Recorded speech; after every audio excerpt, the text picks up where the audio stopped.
Good afternoon, everyone. Thank you for being here today. I'd just like to take a moment to express my gratitude for the opportunity to meet on the treaty lands of the Mississaugas of the Credit First Nation, to reaffirm the Ontario Green Party's commitment to the truth and reconciliation process, and to just extend my heartfelt sadness to the people in Kenora in the discoveries of the residential school there, and just the fact that we need the Ontario government and the federal government both to make a commitment to full funding to the discovery of unmarked graves on residential school sites.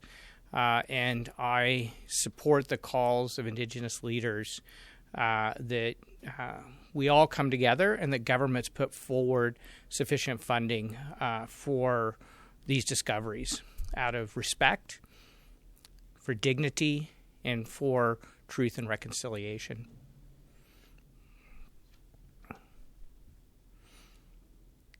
The people of Ontario deserve to know the truth behind the Greenbelt land deals. And that is why I'm so pleased that both the Integrity Commissioner and the Auditor General have agreed to conduct investigations into the Greenbelt land deals that the Ford government has announced.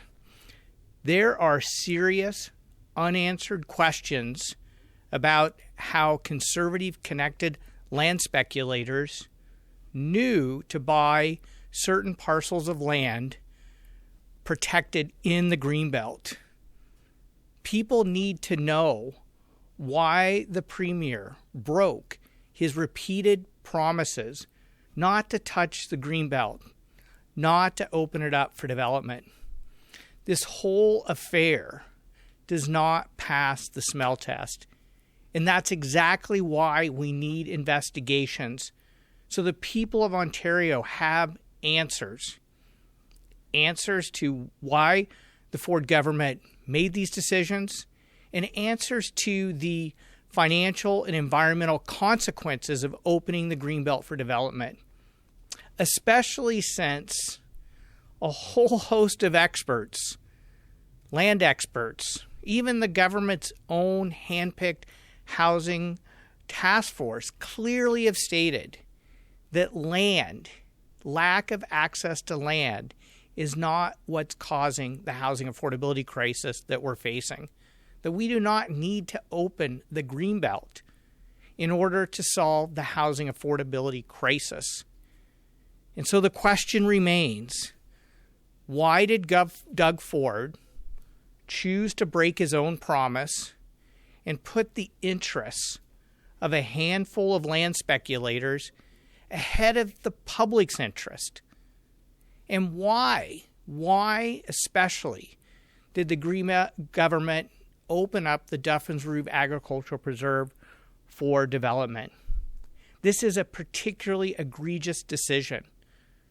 The public, a previous Conservative government, sold these lands far below development prices because they would be used for farming forever.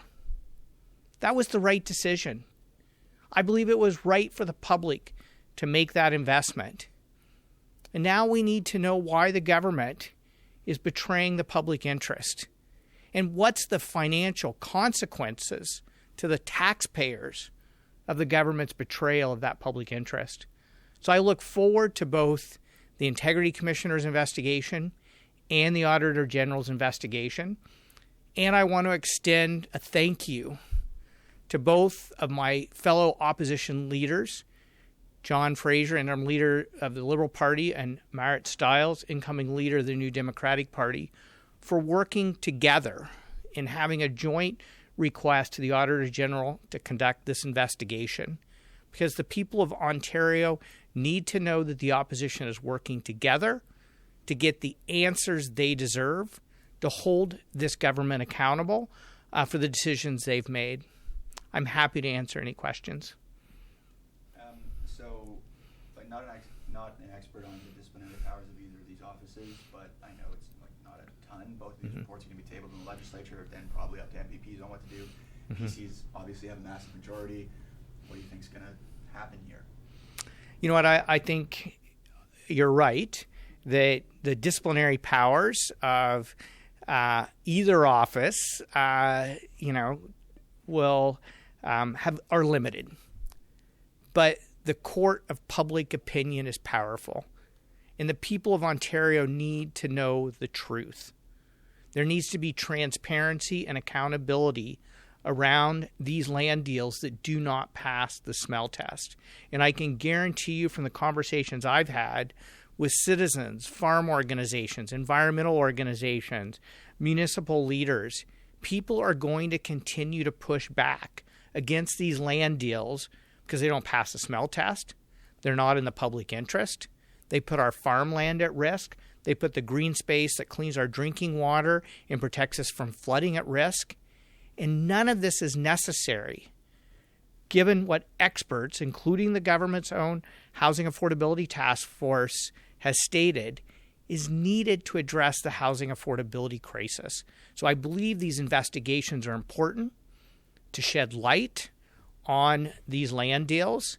So the public, because the public has a right to know, and the public has a right to respond to that information and knowledge. The AG's letter to you guys says that she will be conducting certain audit work on this issue commencing within the next few weeks. The exact scope of the audit has not as yet been finalized. Wondering if you have any comments on the scope. Yeah, I mean, obviously the scope of the work will be determined by the Auditor General, and obviously the Auditor General is not going to publicly reveal that prior to release of her report. But I'm hoping that the Auditor General pursues both avenues that we put forward that we believe should be under investigation.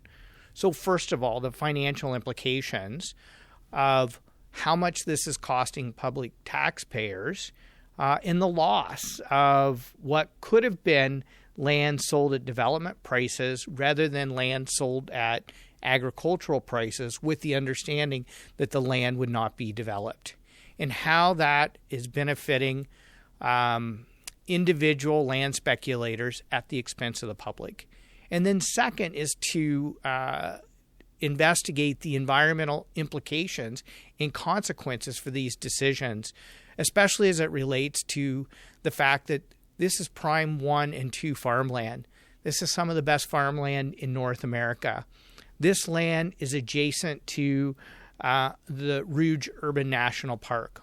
What are the implications from a farming perspective, from the perspective of the integrity of the park, the integrity of the Greenbelt, and the protection of people who live in the region when it comes to cleaning their drinking water and flood risk due to the increasing frequency and severity of climate-fueled extreme weather events? And, you know, sometimes the Premier says, well, some of these things are out of the scope of the Auditor General. Well, it was this government who fired the Environment Commissioner and handed over those investigative powers to the Auditor General, and I'm hoping the Auditor General's office pursues them with a full scope investigation.